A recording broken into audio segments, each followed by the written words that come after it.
souls, gods and goddesses. Gods and goddesses.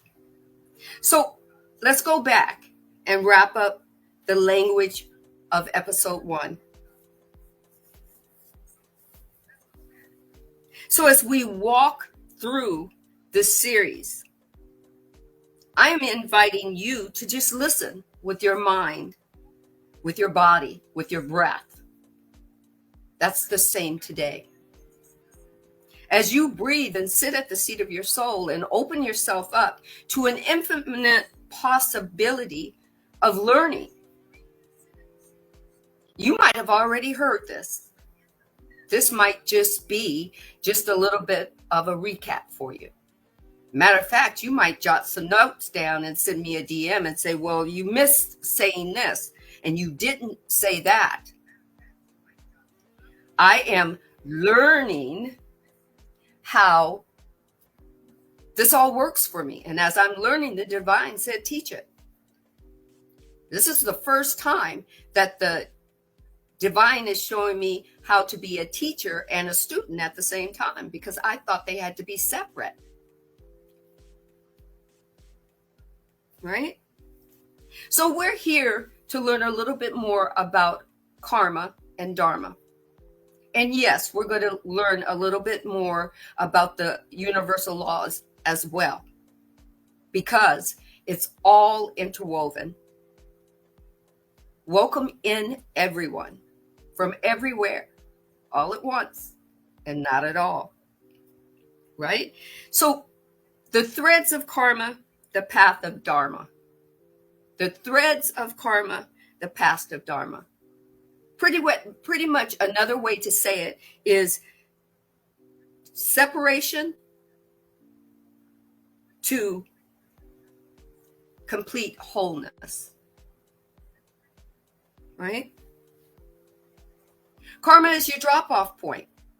It's very personal. We found out from last week that it is a personal drop-off point. And I'll use myself as an example, Sandy. And I'll use this first thing as an example that happened to me today. Because I was in karma, or a karmic reaction that led me to where I wanted to go in wholeness. Because in this instant, I wasn't whole, because I didn't see my other self as the person that I was upset with, the whole picture. Right? Okay. Ready? I'll try to make it short. Short is bathroom light was out. It had been out for a couple of days. Management said, hey, we bought the wrong light bulbs. When they get the new ones in, they'll be there. Up until last night, the bathroom light was still not working. The maintenance guy knocks on the door, comes in, flips the switch, and everything is working. But it wasn't working this morning for me. So he turns around and he says, oh, I see it's working. And he gets ready to walk out. Well, my karmic self, my egoic self, my reactionary self, my Gemini self said, this has been out all, for the last almost a whole week. No, you need to check that. No, I see. And this is what he said. I see it working. It's working. And my karmic self, yes, that's right, my Gemini self, my inflection of tone raised. So now, whatever his karmic self is, please don't scream at me. I wasn't screaming, my voice raised, but that's his perception of what scream is, because he's in karmic reaction to me being in karmic reaction as well. We've dropped into that moment. So by the third time I get ready to say, no, the light was out. It really was. I have to walk away. Because My roommate steps in a little bit more calmer because she wasn't in the energy that I was in. And she starts talking to him a little bit softer and whatnot. And I just walk away, right? I'm still in, as I sit down and try to do other things, try to focus on other things, I'm still in that karmic reaction. So guess what energy is going to do for me? It's going to react to the energy that I have now, because I haven't separated that the energy exchange between him and me on my end. He probably doesn't know how to do that. If he does, he's not doing that right now. He's working on the light. But I have to work on me.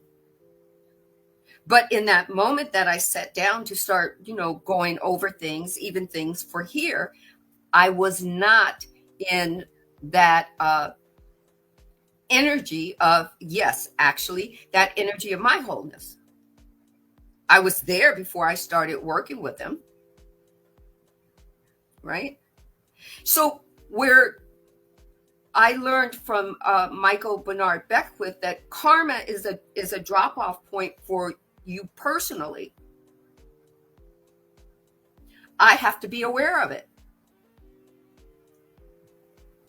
Not just be conscious of it, but be aware of what to know that it's happening, to actually ask myself, not the why me, but why now, or what is it about me that I'm holding on to this energy for, or all these other questions, instead of the proverbial I'm a victim, right?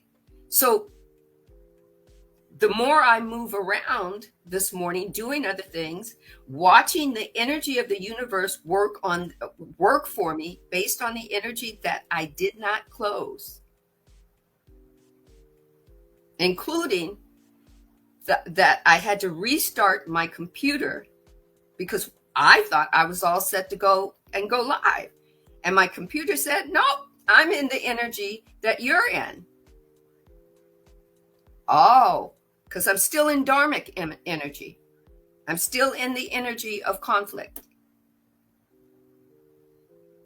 So I had to close that energy.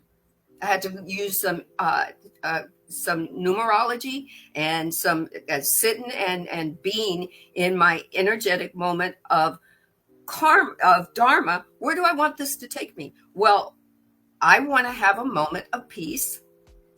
I had to take that moment while my computer was booting up, right?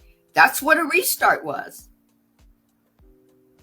The computer was my restart. I had to take a deep breath and say, energy, you're here to create for me. This is what I want you to do for me. So do it. Ashe, let it be so. I had to close that energy of karma. We're always going to experience karma. We're always going to have the threads of karma.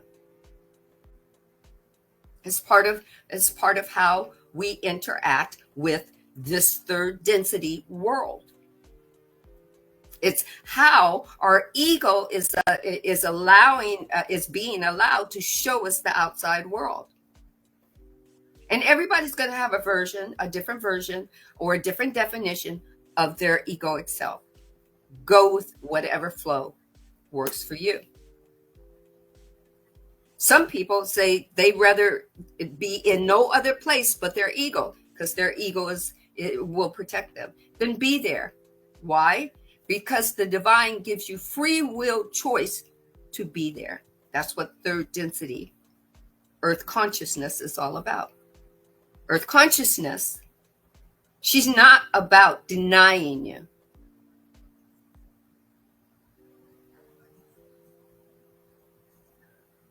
If you want to be in your karmic energy, and that's the only place you want to be, then the divine says, be there. Let it be so. I'll be you in your karmic energy. I'll also be you when you start to unravel the threads or release the threads, so you can move onto the path of your Dharma. So Dharma can show you where you're going to go from there, right? So, karma, bullet point. Treating others as separate creates karma distortion. And seeing others as an extension of self. You can see somebody separate. I could see that gentleman as being separate of the whole picture of the expression of the divine, and treat him as so, or treat him as an extension of me.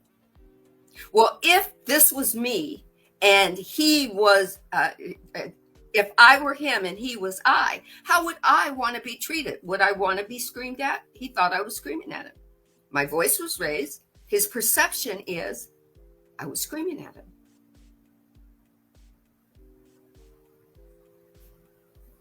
Treat others as separate.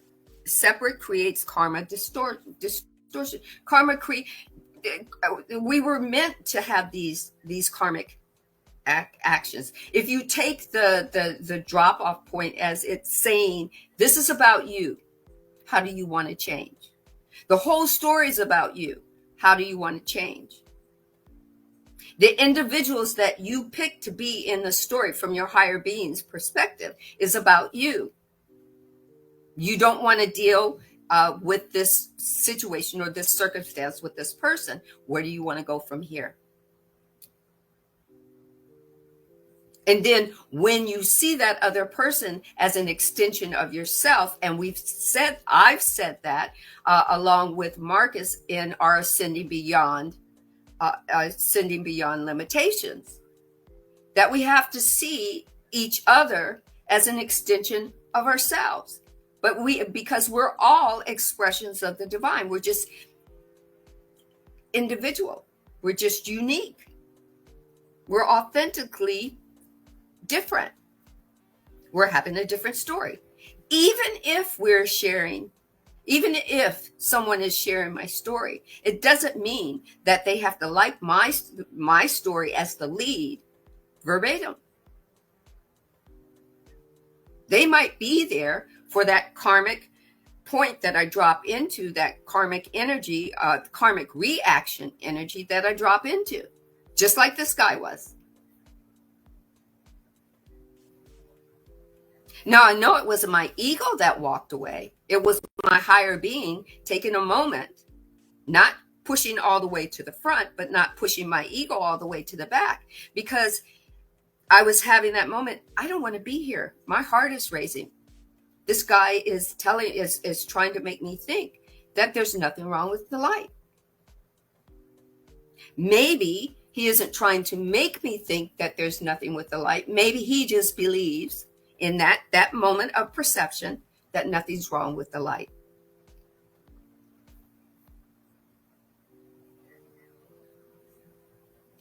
But in the 3 times that I pushed that energy towards him in my karmic reaction, he pushed back. Because those were both our egos saying, no, one of us has got to be right. And my higher being said, no, not today. Kind of like being in kindergarten. Go sit down, Sandy. Take a moment. Right? The fact that happened, that I could use that as an example of treating others as separate creates karma distortions, and recognizing oneness cleanses karma, I see exactly what happened. Wow. I treated him as separate from me, separate from the situation of getting the light done. I could have worked with him. I could have kept an even, temper and said, I could have said it I could have said everything I said in a totally different tone, and probably got the same result that my sister got when she walked up, and as her energy was coming up, my higher being was saying, go sit down. right? Okay. Living your Dharma often begins with service and seeing others as extensions of yourself, right? So in this theme, everything is connected. There's no true separation. There's no true separation between yourself and others and the universe. There's no separation. It's perceived that way. And it's our play time to go open the playground and play to recall it. Okay, I said it that way, but most people would say it's our job to recall it, to recall the wholeness that we came from. I just don't like to use the word job. I think we came to play at being human beings, or a whatever type of being that you want to call yourself.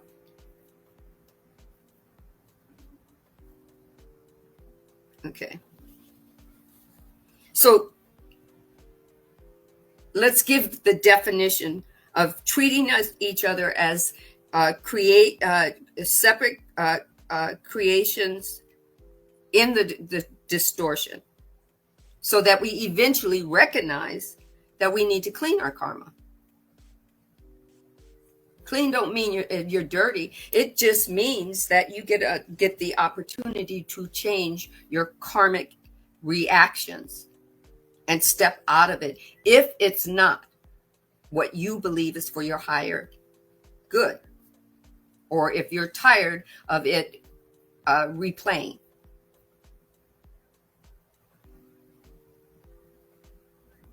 You gotta step into acknowledging why are you tired about it. I grew up with 3 points of view of karma. Instant karma's going to get you.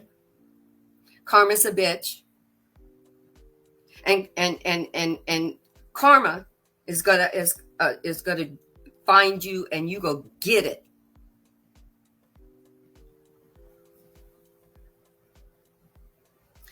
But karma is personal. When you act from separation, you're acting from judgment or exclusion. You're acting from harming or maybe even dominating someone else. You're creating those energies, and those energies have a ripple effect that distorts your connection to the truth of who you are, not to the truth of who someone else is.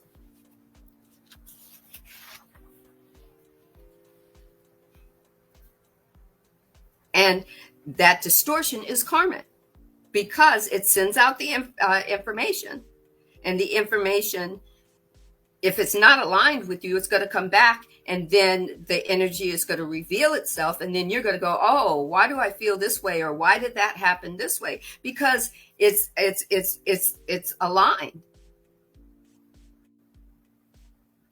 Your energy doesn't say this is good. Are you sure you want it? Karmic energy doesn't do that.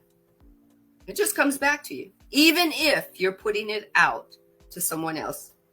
So here's the thing. If I hadn't cleared that energy exchange, if I hadn't taken responsibility for the fact that I raised my voice, and when I do see him, I will apologize to him for raising my voice, because that me clearing it here and now does not mean that he doesn't deserve an apology. He does, as far as I'm concerned. He might just move on through his day, right? The distortion is karmic because it sends out energy that is not aligned with unconditional love and unity. If you're in the energy of distortion, not to say you can't be there, because in order to learn, most of us are there in order to learn. I really learned I don't want to go through that again. But if you hadn't been in it, you wouldn't have never learned that that's something that you really don't like doing, or that's a person that you don't want to deal with.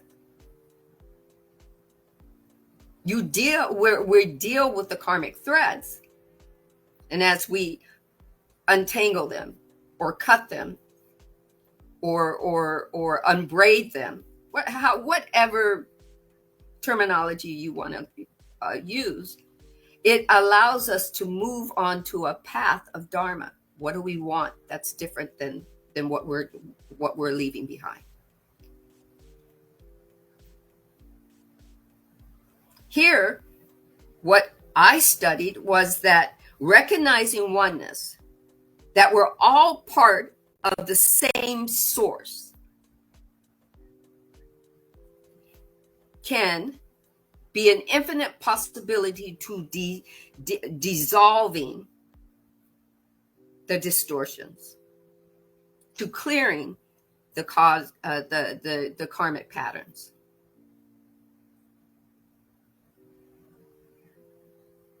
To helping the ego learn that we don't always have to go automatically to the distortion of kind of like, I need to pounce. We don't have to go to division. We don't have to immediately jump into fear.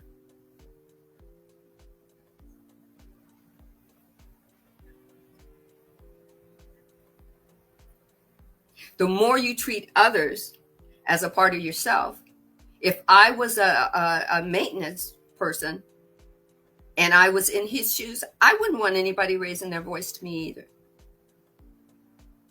Because he's just giving the message that he's looking at the light and it's working. And he wants to turn around and go because he doesn't need to do anything. It's his perception that he doesn't need to do anything. He didn't have a sticky on his mirror that said, I'm going to fuck with Sandy today. He did not.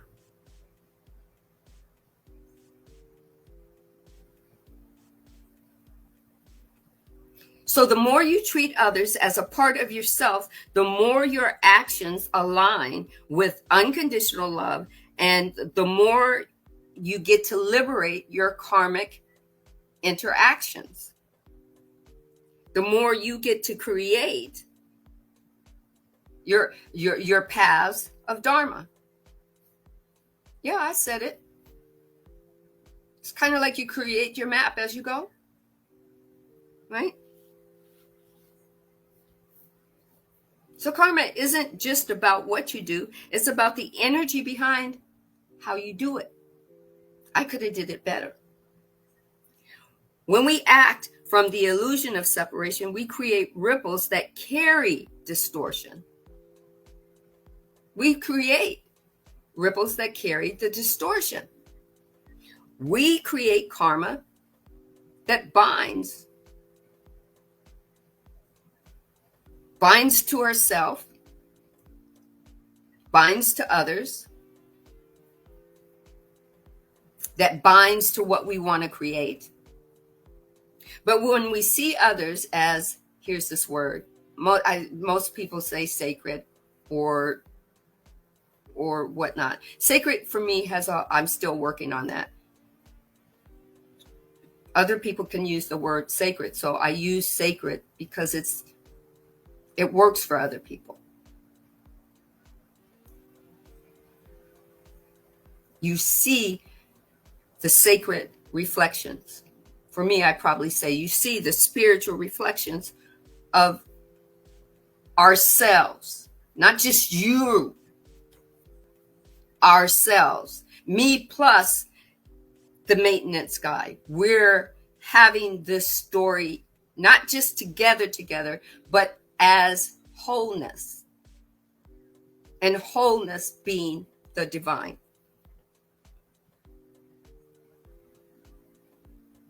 So for me, he might not even know anything about karma, but for him, for me, in order for the karmic energy for him. When I do see him, I will have to apologize. So it can heal. Not just for me, but for him.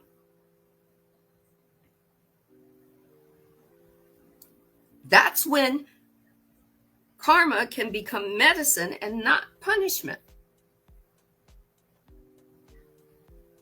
That blew my mind.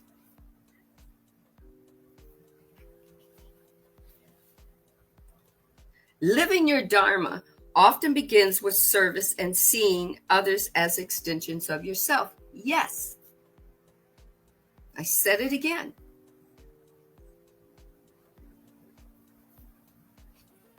Your Dharma, your soul path, usually isn't just about you. It's almost always connected to service to others.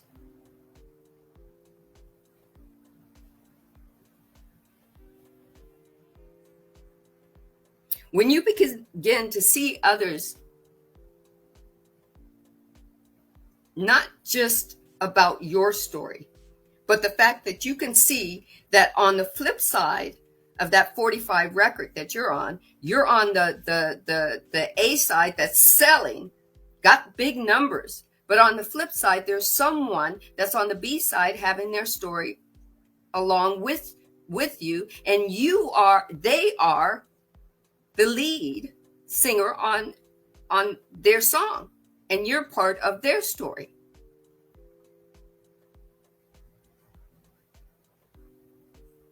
Right?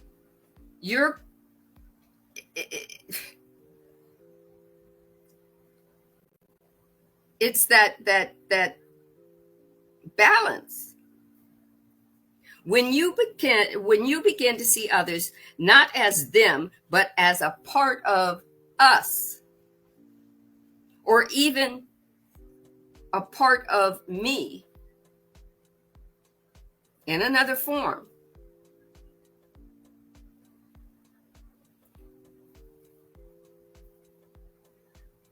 did you take that in the way that it actually works for you, how you want to say it for yourself? Because I'm quite sure that you've learned it a different way. And there's a different way that you learned it and how you said it and how it can flow for you. Right? You start to sense the purpose of the natural shifts of being compassionate, not only about yourself, but about someone else. Living your Dharma might start as something very simple. Simple as showing up for someone else. Simple as offering a gift. But I'm not saying go give somebody a gift that's done you wrong.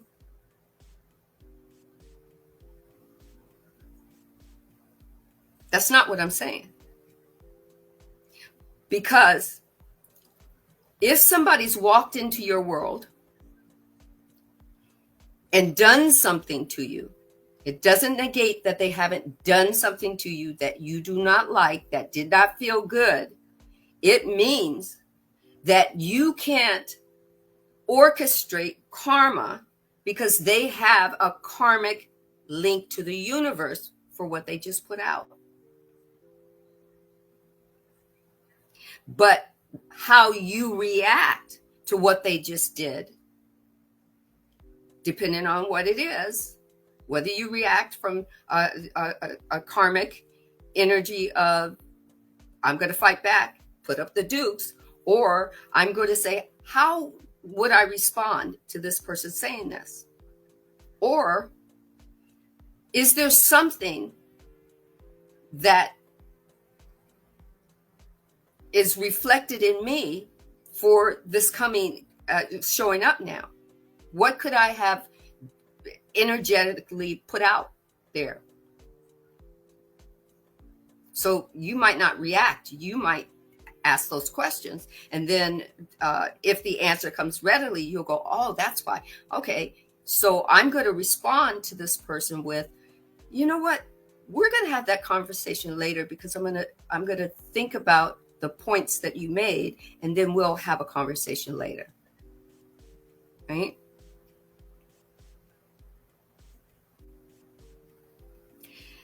Simple doesn't always mean easy. Exactly. Nothing about life is easy. Easy is from each one of us, all 8 billion of us, perspective of what easy breezy is, or what knuckle hard is, right? Sometimes Dharma is giving a gift to someone who did you wrong, wrong though, but ego might feel like we shouldn't. Yeah, it totally depends. It depends on what the situation is and the circumstances that happen. But we're living our karma, and we're living our dharma. Exactly.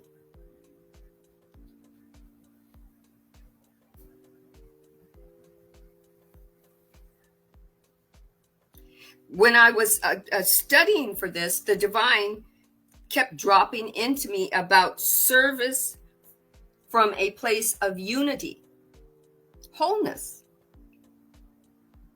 not saviorhood. But I've done that too, right? That saviorhood. And I'll give you an example. As a child, I always thought, because I was one of 5 kids and I was a middle child, I always thought it was my duty that I came to make sure everybody stayed happy. That everybody stayed peaceful. I was the little girl that, was maybe not the court jester, but, smiles and jumping around and, even when they didn't ask. And I grew into that as an adult. It's called a people pleaser. You want to take care of people who haven't asked to be taken care of. That's who I was.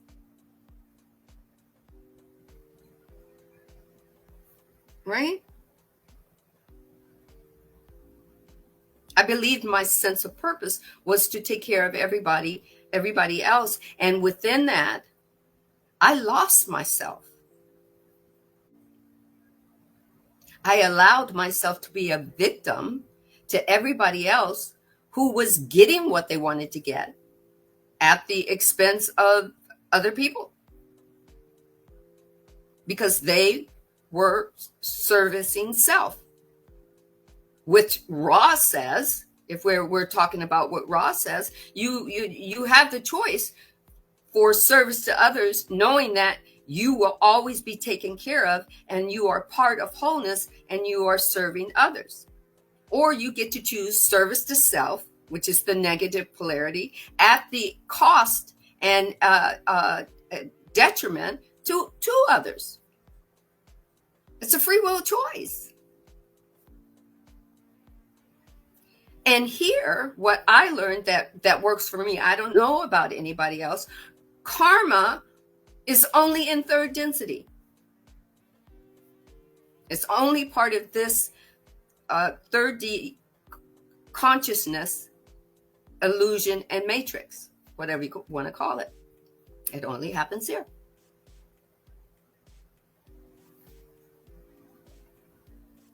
But get this. When you're dealing with moving and shifting, because you don't have to, I believe you don't have to wait to die to do it. So I don't have to wait to die to get karma right again. All I have to do is shift my consciousness. Shift it from 4D to 5D, which means seeing things differently, which meant today I was not in a 4D consciousness or a 5D consciousness when I was dealing with my maintenance guy.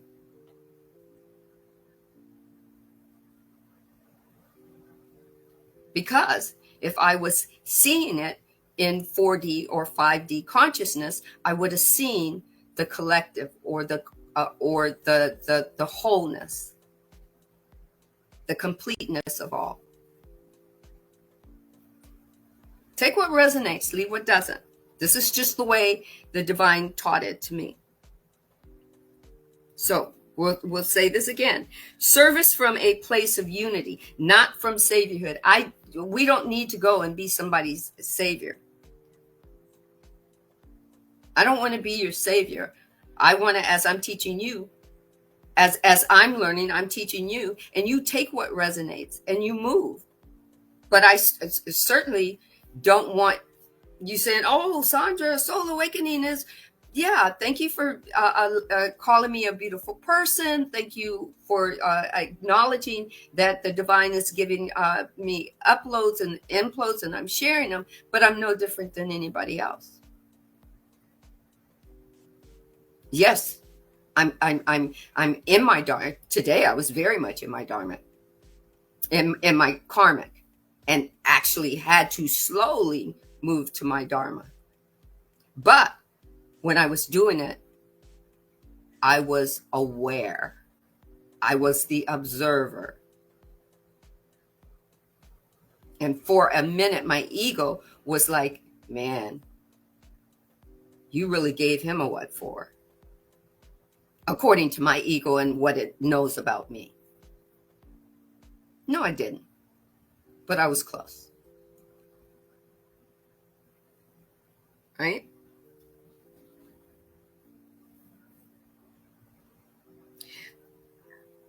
You get to tap into your high is what is believed of your highest expression of Dharma, however you express it, for personally for you, as you're moving through your day. It's not just only about your affirmations or your embodiments. It's about how you do them, the action you take. That's your Dharma. What action are you take? Where are you going to move? You're here in this karmic energy. Where are you going to move? Right?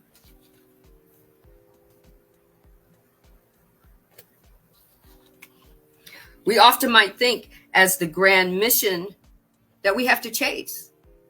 We're being told, chase this and chase that. Grind this and grind that. Hey, nothing wrong with it. If you want to grind, grind. If you want to chase, chase. It's a free will. But Dharma starts just simply. It starts when you realize that the person or a person is in pain. Whether it's someone else to you or you to someone else, there's someone in pain. If it's you in pain because of someone else, you have to figure out how you go from that Dharma, that karmic pain into Dharma relief, whatever it is, whatever you need, peace, love, joy, satisfaction, wholeness.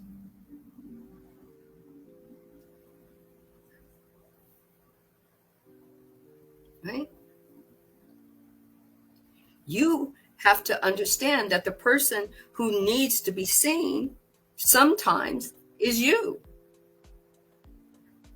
And the people that are coming in saying something or doing something and activating you or triggering you, it's not about them.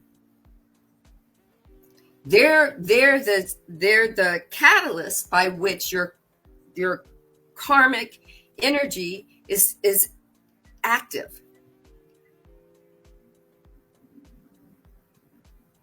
And you have to witness you or observe you. I had to sit down and observe me. I didn't like the way I felt.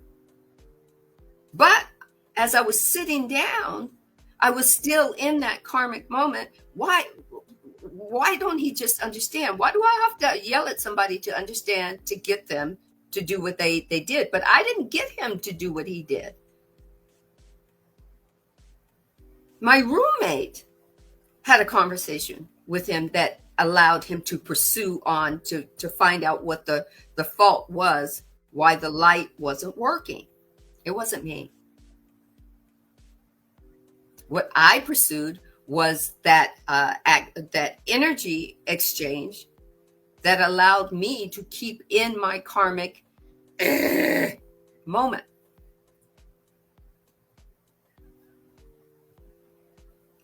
I had to notice me and ask myself, what do I need? My soul's path has to become clear with that, because my soul is saying, we're here to play. What are you trying to show me? What do I need to know? Your soul, your higher being, your spirit, whatever you choose to call it. Tell me about this karmic reaction that you had. Tell me about it. And that's where it shifts. Oh, if I've got to explain it and show me as the observer explaining it to my higher being, then I'm taking a moment to sever a karmic thread or heal it, and then move on my dharmic path. And that's me explaining to my soul what just happened and where we're going now. Right?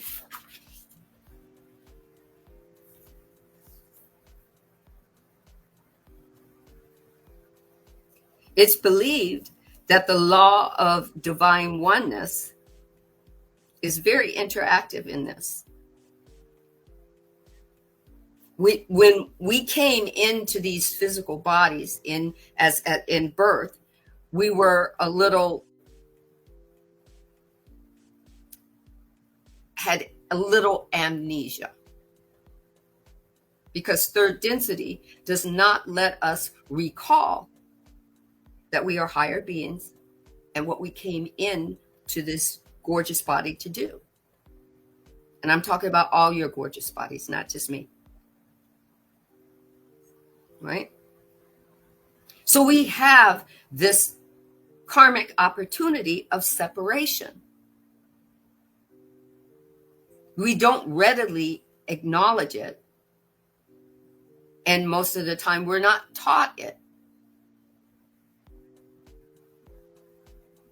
But we are connected. The divine never severs its connection with us. Every thought, every word, every action affects the whole. We do everything we do, even in minor minuscular moments, affects the whole. We just may not see it or observe it. When we step into our Dharma, we become conscious or aware of what type of service we might want to do, or the fact that we haven't been doing the right type of service, or I've been servicing myself and completely enthralled in me, and now I see where that has affected, the people who wanted to be part of my life, that feel like they're on the outside, and I'm just alone here doing me. I mean, I hear everybody talking about boundaries and whatnot, but I always say, don't be a prisoner of your boundary. There is a balance. You're going to have karmic reactive moments of distortion, and then you're going to have Dharma moments that move you from there in one area or another in your life. And we're not all going to go through it at the same time, right?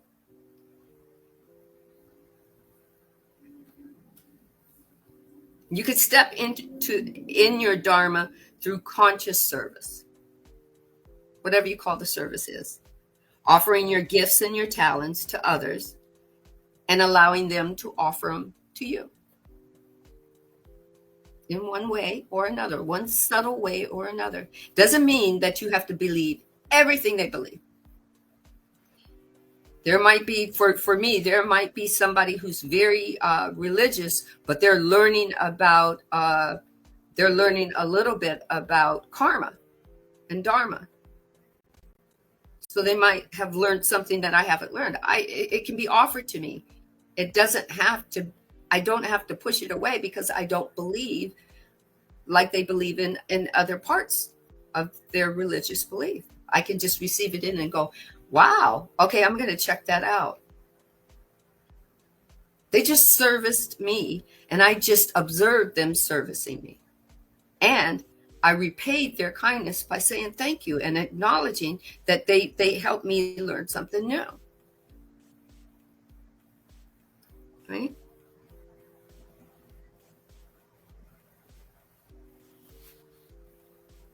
How do you practice this in real life?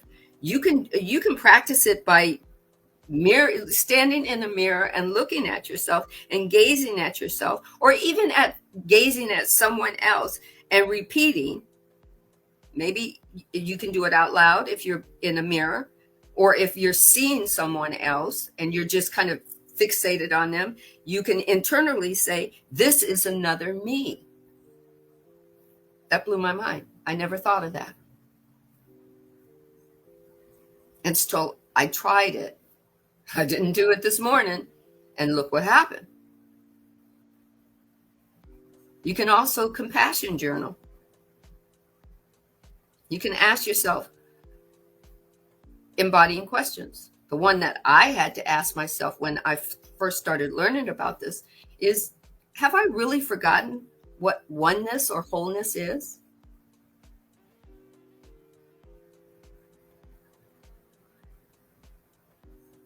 My other question was, where can I serve or serve unity? Do I even know the definition of unity? I had to ask myself those questions because that's on the path to Dharma.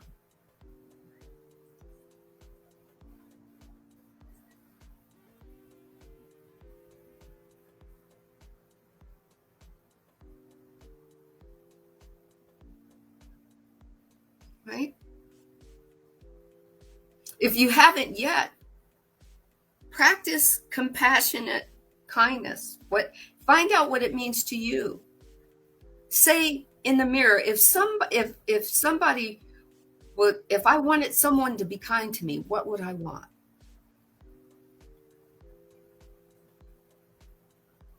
And then reflect that to someone else.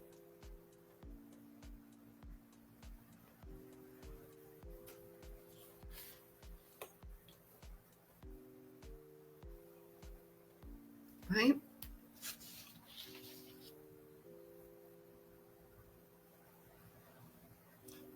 It's not about getting rid of all your threads of karma all at once, and then you live in your Dharma forever. Infinite possibilities? Yeah, that could happen. But we have so many versions of ourselves. We have our business self, we have our personal self, we have our interpersonal self. We have our self as part of a family, that the family that we grew up in, the family that we have immediate family right now, or if we don't have any family, the lack of family. We have all these interactive pieces of us that are coming together as wholeness and karmic energy that has been layered up. And that karmic energy gets triggered or activated, right? And we're taught to blame that person for triggering us, for activating us. We haven't been taught, or now we are teaching or observing ourselves and actually making ourselves accountable. And as you're making yourself accountable, then you're designing your dharmic roadmap to where you want to go from where you're healing from, if you choose to call that healing.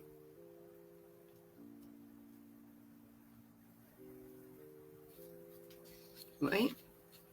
Everything is vibration, right? We talked about that in the embodying the universal laws. The law of vibration says that everything is vibration, everything is energy, that everything is a frequency, that is always in motion, right? Your frequency influences the energy you emit, right?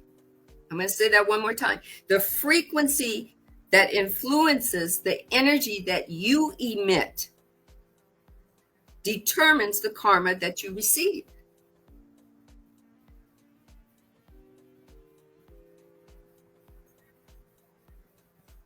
Dharma unfolds it naturally. So you get the energy, and Dharma unfolds it naturally and opens up the map that you begin to draw on where you want to go. You know, if you draw the little map of the little feet that are going places, like in Harry Potter, right? You start to see where your alignment is, and your little footprints go there instead of where you karmically were at, right? Some people, their little footprints take them to a higher vibrational state of unconditional love, or clarity. Some it takes them to peace.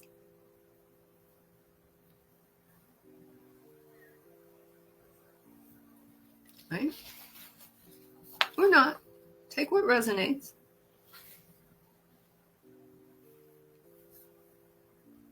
Karma is not just about your actions or reactions. It's about the energy behind your actions, your intention.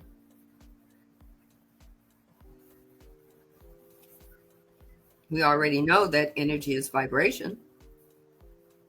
Therefore, your intentions vibrate. You can't hide them from the universe. You can't hide your intentions from the divine. Your thoughts, your emotions, your beliefs, your intentions all carry a vibrational signature.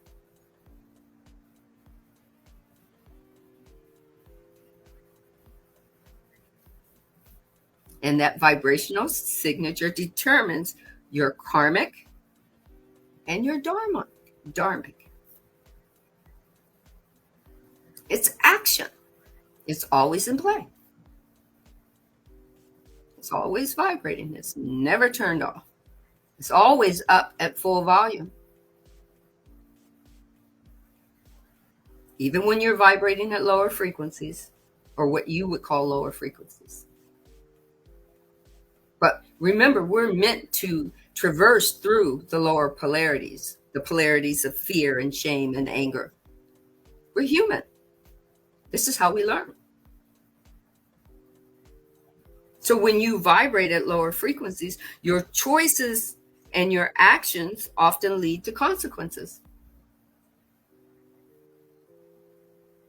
Every action has a reaction, an equal reaction.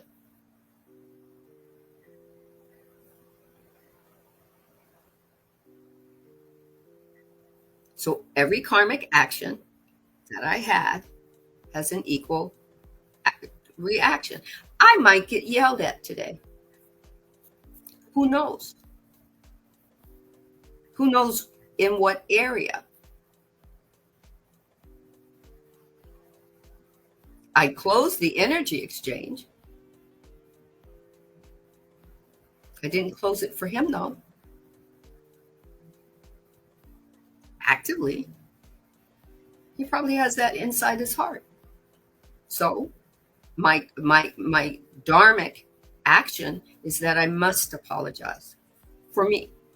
I may not have to buy him a gift, but I definitely have to say, forgive me for this morning, for raising my voice. Okay.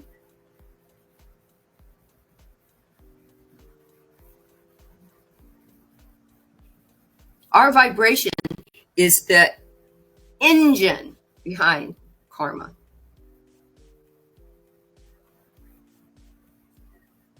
It's kind of like our vibration is like the gas in a car or the energy in your electric vehicle.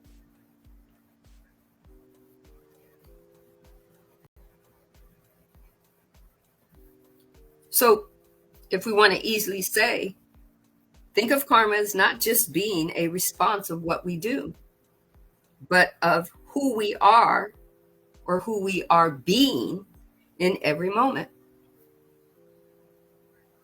You heard that retort that just because you're beautiful on the outside doesn't mean that you're beautiful on the inside. You could have a beautiful, gorgeous, drop dead body, but you could have just a nasty heart.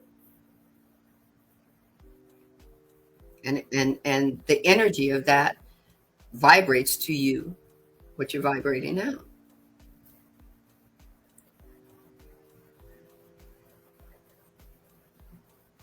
So if you're vibrating fear's got to vibrate back.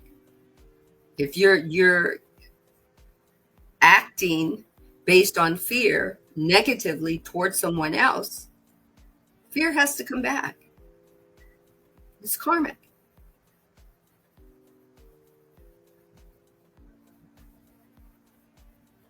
It's a feed. Remember last week we said it's a feedback loop. It's an echo.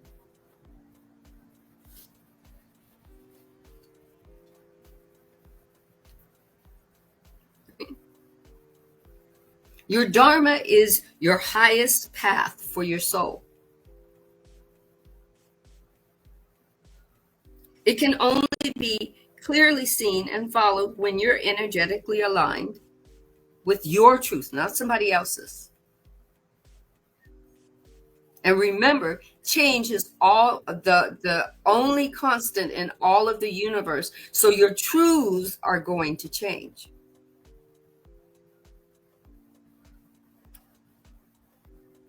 Sometimes when you're vibrating in a lower frequency, your vision is clouded.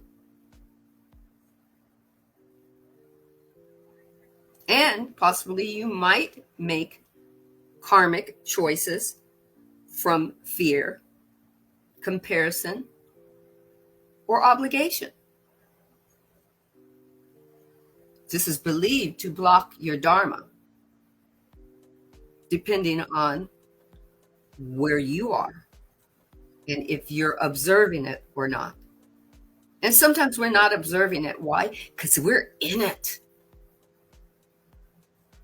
I wasn't observing that I was raising my voice because I was in it.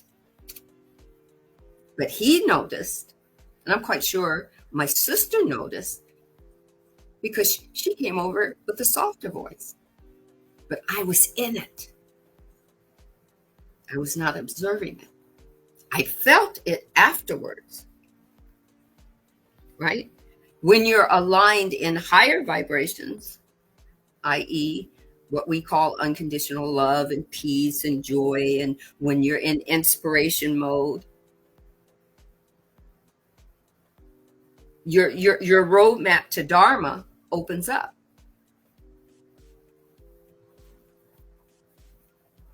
Dharma doesn't, that energy of Dharma doesn't fill in the roadmap for you. It just opens up for you. And then through your path of your peace or your love, your unconditional love for self and others, it starts to, you start to draw it or sketch it.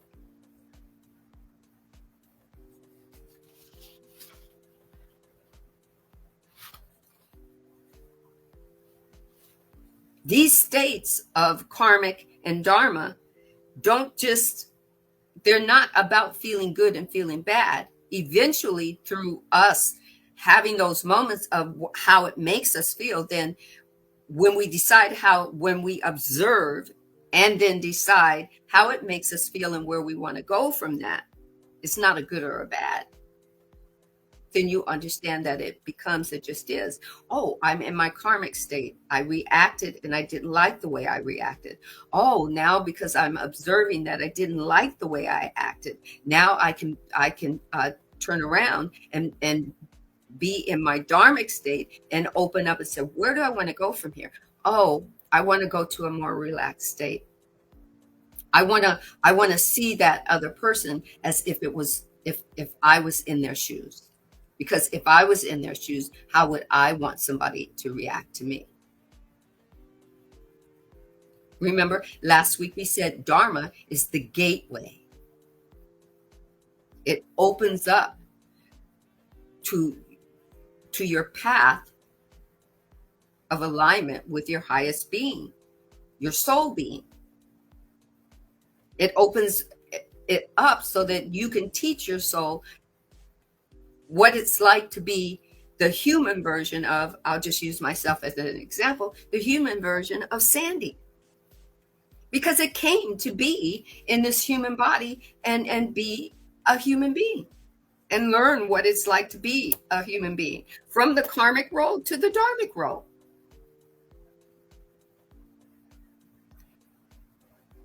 Dharma doesn't show up when you're forcing it or chasing it. It comes through you in your resonance of your soul. Whatever form you, soul, spirit, higher being, mastery of matrix or illusion, whatever your terminology is of it. It comes through the inner state of wholeness. Some people think wholeness is peace. Some people think wholeness is inspiration or being grounded in unconditional love. Dharma is the natural unfolding of who you are, your vibration, and you are the soil that's allowing your manifestations to grow. You are the soil that the seed is being planted in. And some moments the seed doesn't take because you're in your karmic vibrational mode. And other moments the seed takes because you're in your dharmic mode and it's getting fed and it's saturated with liquids and sunlight and shade.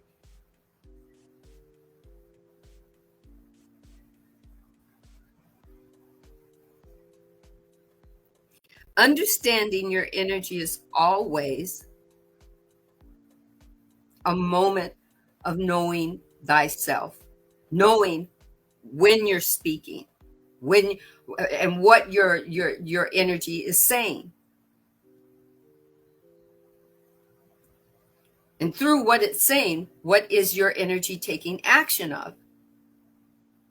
What is it becoming? What are you telling the universe that you just put out? Acknowledging that when you're in your karmic moment, acknowledging that it's a drop-off point from you. This is where I am.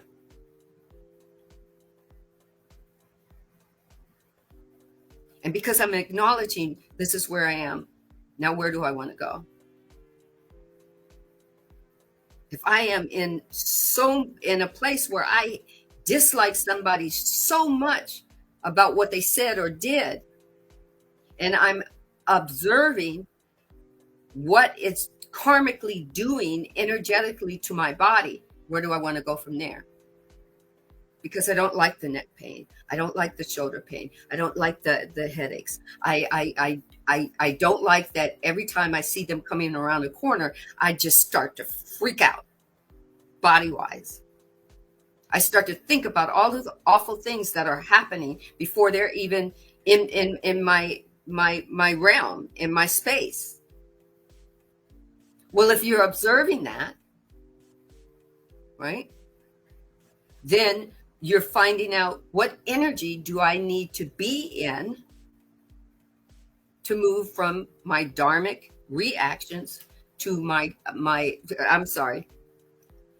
karmic reactions to my dharmic connection. See, that's what happens when I try to memorize what I write. And then I get excited, right? But I told you that.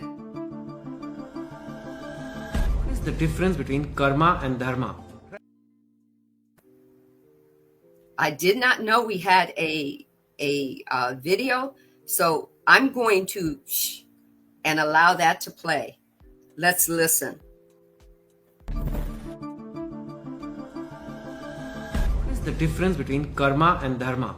Crafting your life the way you want. This is the basis of karma. If you become conscious, people around you think you're superhuman.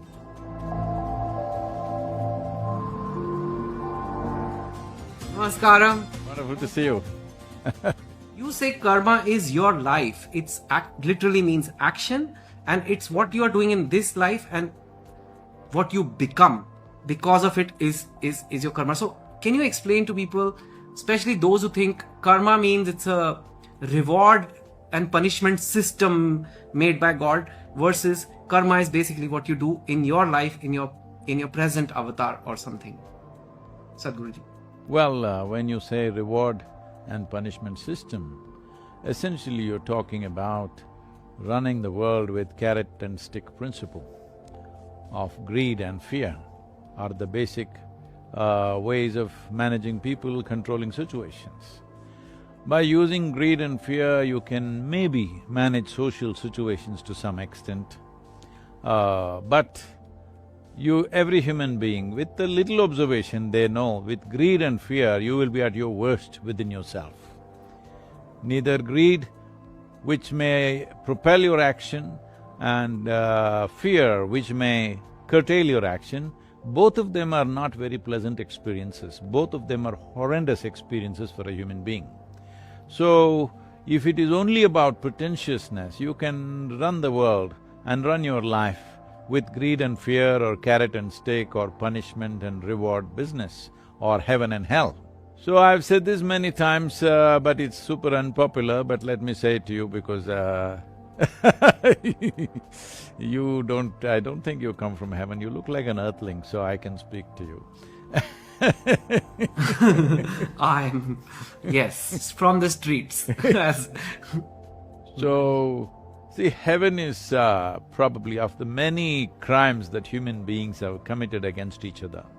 Horrible things people have done, wars, caused famines, caused genocides, many terrible things, murders and rapes and whatever else. Of all these things, I feel the worst crime that humanity has committed upon itself or one human being committing upon other is the idea of heaven. Because the moment you say heaven, you're saying, this is not where you live at your best. There is another place where your life will be fantastic. So essentially, this is a simple way of ensuring that you miss this life. All that we have here is just life. Life is the only and the greatest phenomena that's going on here, and it's the most tremendous privilege right now is that we are life.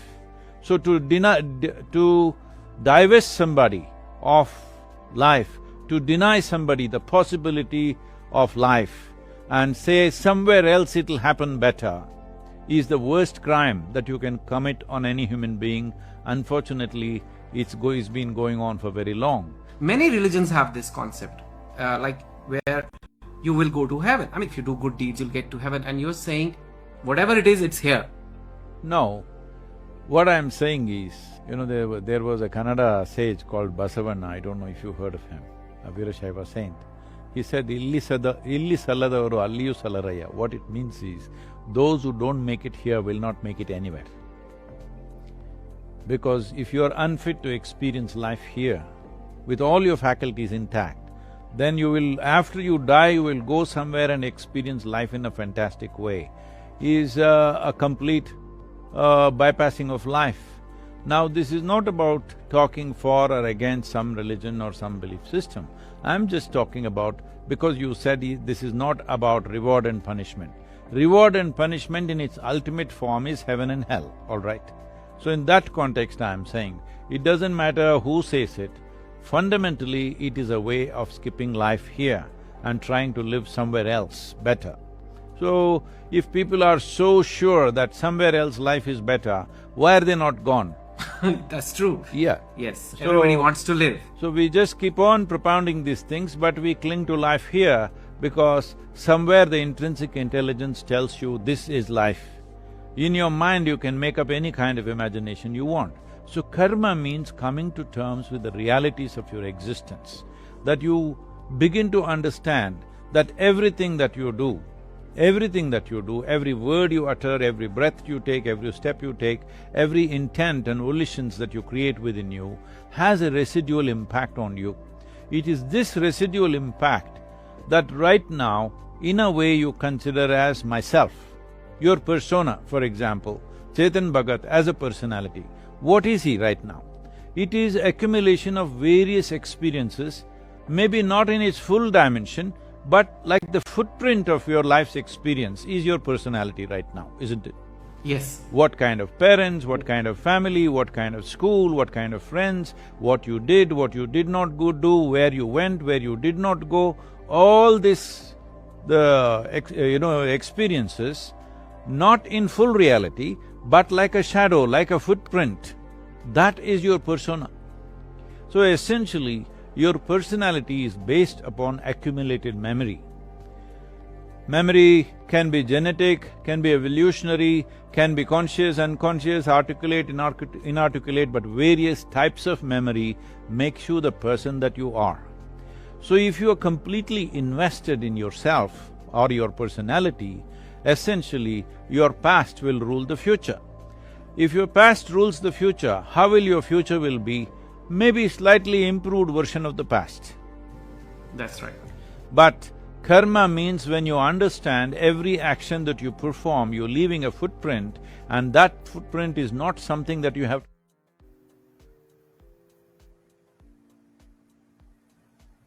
I hope you like that. Karma is us living in our now, energetically. Karmic action. We talked about that last week. The definition of karma is action. Negative or positive. Now, take what resonates. Nobody's telling you not to believe in heaven.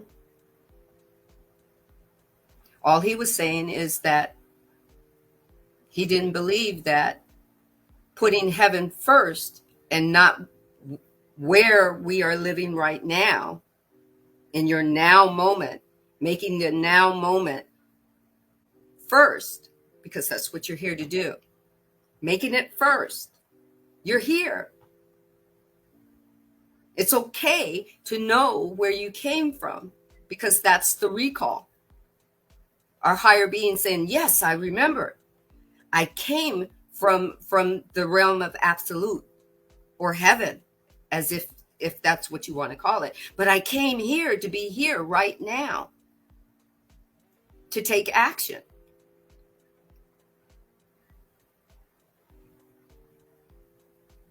Karma isn't a bad thing. Karma is cause and effect. What you put out is going to come back, because energy is required to create for you.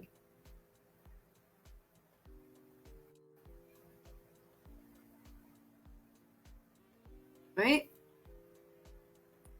Understand that your energy is always speaking, and that your energy is always shaping your karma.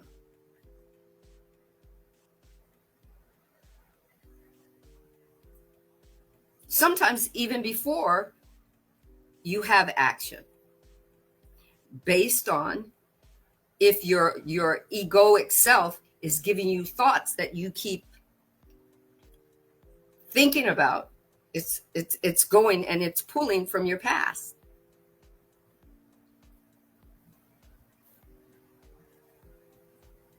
Trust your vibration. Trust how it rises. Trust how it moves into your Dharma. Trust how it shapes your map to wherever you're going, even if it's to your next moment. Check in with yourself. Ask yourself throughout the day, what energy am I in right now?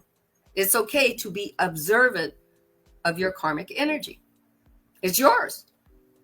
You were born with it into this duality. You came extremely well packed for your vacation play in Earth consciousness.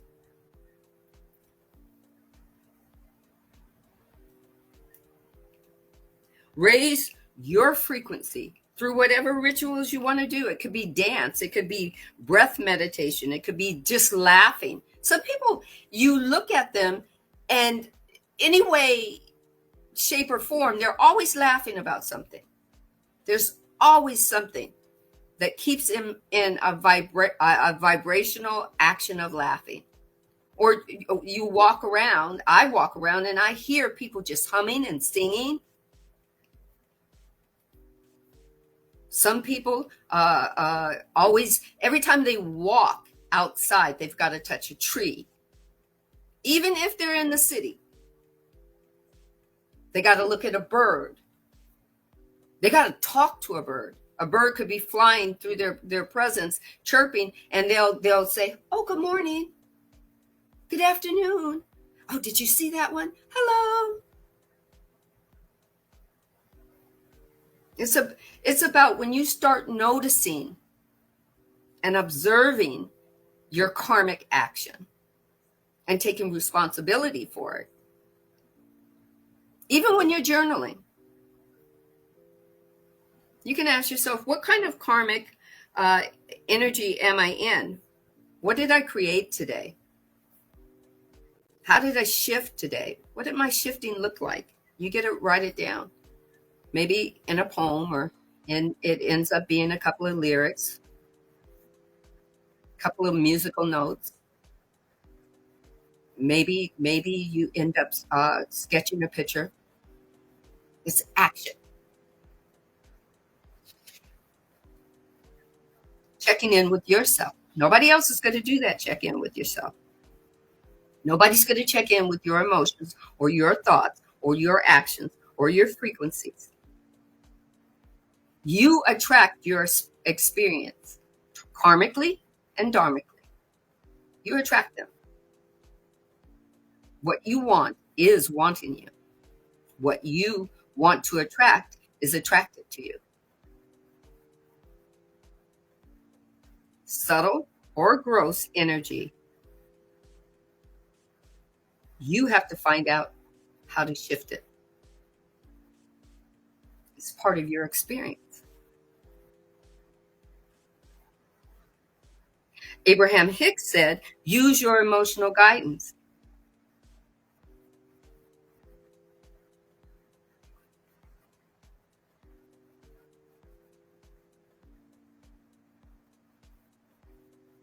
Abraham Hicks said, through Esther and Jerry Hicks, they wrote a book about it. Ask and it shall be given. Ask what energy you're in, and it'll be shown to you.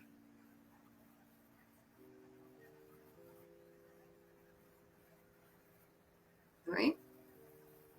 There's another book. It's in my inbox, or my cart, Amazon cart. The Law of Divine Compensation. It's by Marianne Williamson. It's about how to raise your frequency karmically or dharmically. If you're in the lower frequencies of karma, how do you raise it?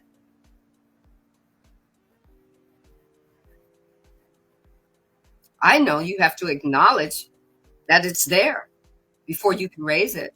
You have to be aware of it.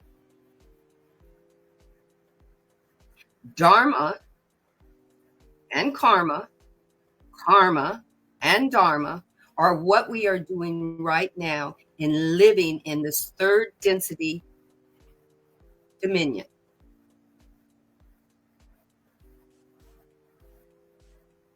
It's part of our journey. Take what resonates, leave what doesn't. I believe there's a second small clip that we're going to share. I'm going to share with you. And then we'll close.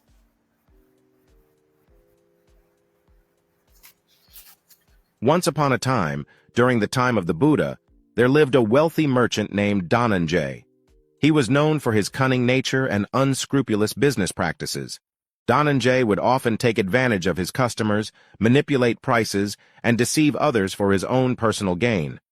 Despite his wealth, he was filled with greed, arrogance, and had no regard for the well-being of others. One day, while Dharma was traveling through a small village, he came across a group of Buddhist monks who were engaged in deep meditation.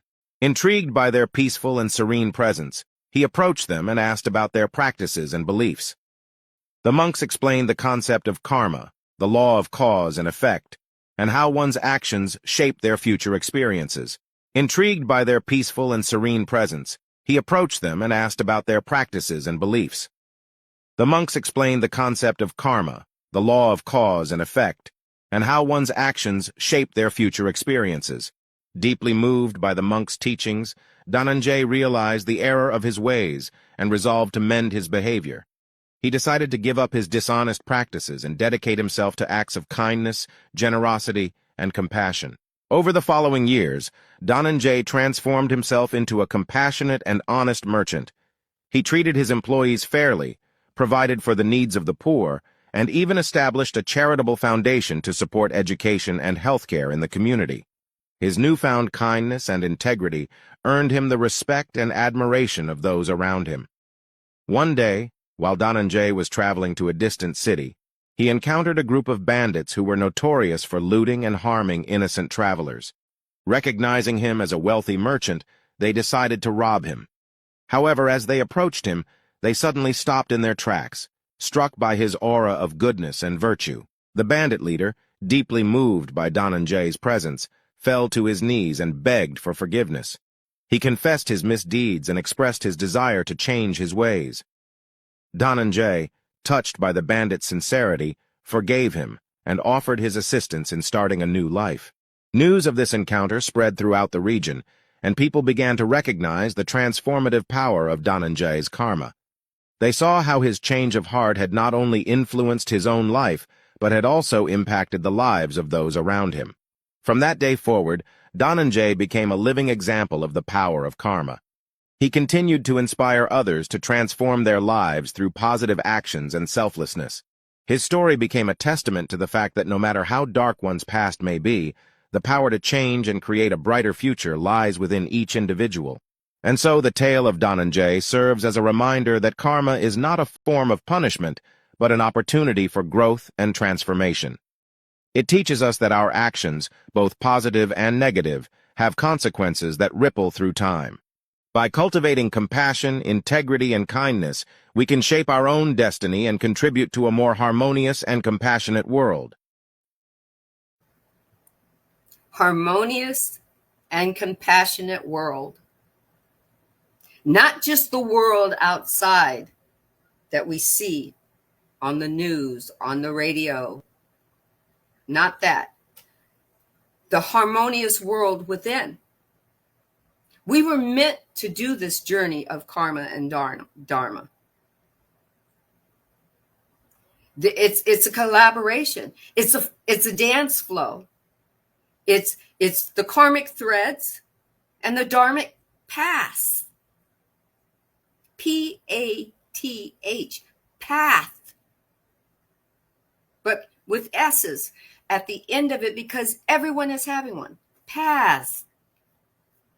Try to say that with my lisp. But all of us are having one, or many. It's not, karma isn't to punish us at all. It's to show us where we're at. It's for us to actually be aware and look, and then karma says, this is where you're at.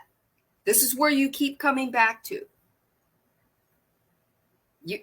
You've been doing the same thing with the same action or reaction to it, trying to get a different outcome, trying to change the situation. But karma is just saying, here's where you're at. Not a good, not a bad. I'm not trying to punish you. I'm just trying to show you.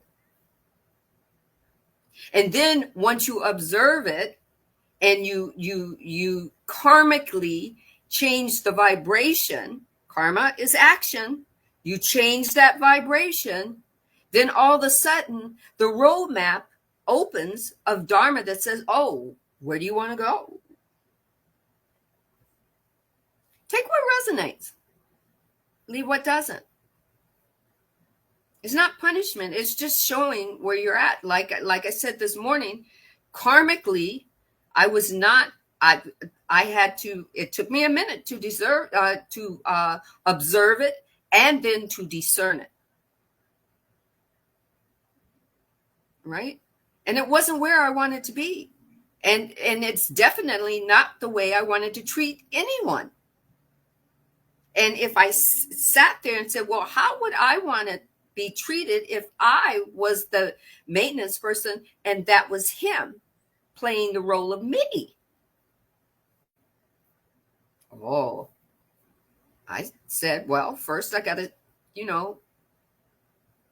close that karmic energy exchange. I knew how to do that much. But now I definitely, if I don't see him today, it's definite that my higher being will remind me, this gentleman deserves an apology with a smile, with an unconditionally loving smile, because he is the other part of wholeness that I am.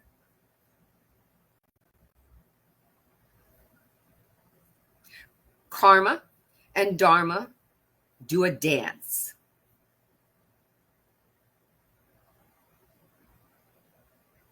Are you dancing with it? That's an embodiment question. Am I dancing with my karma and my Dharma? My Dharma is not judging my karma.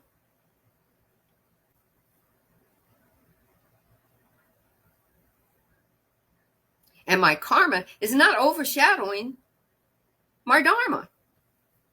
They're collaborating together.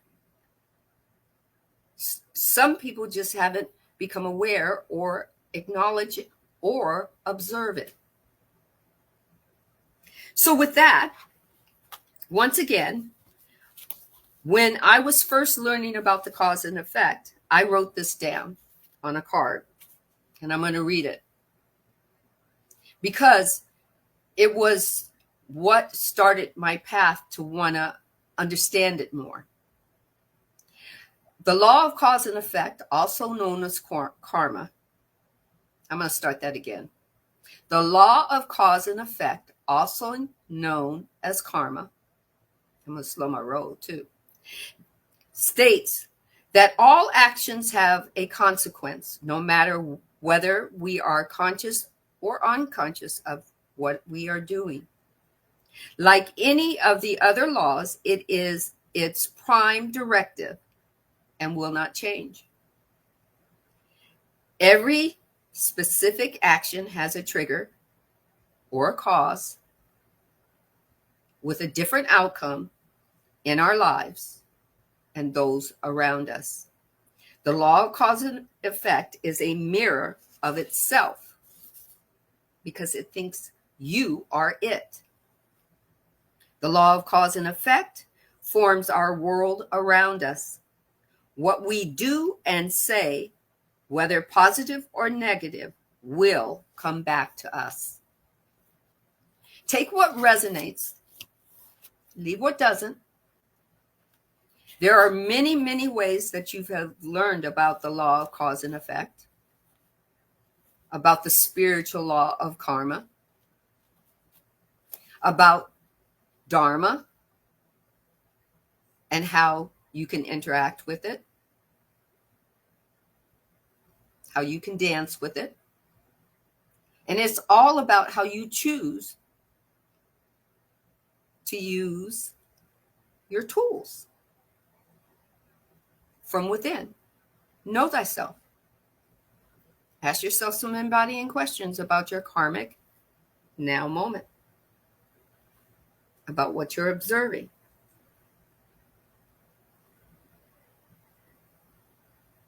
Be present. Give yourself a present in being present.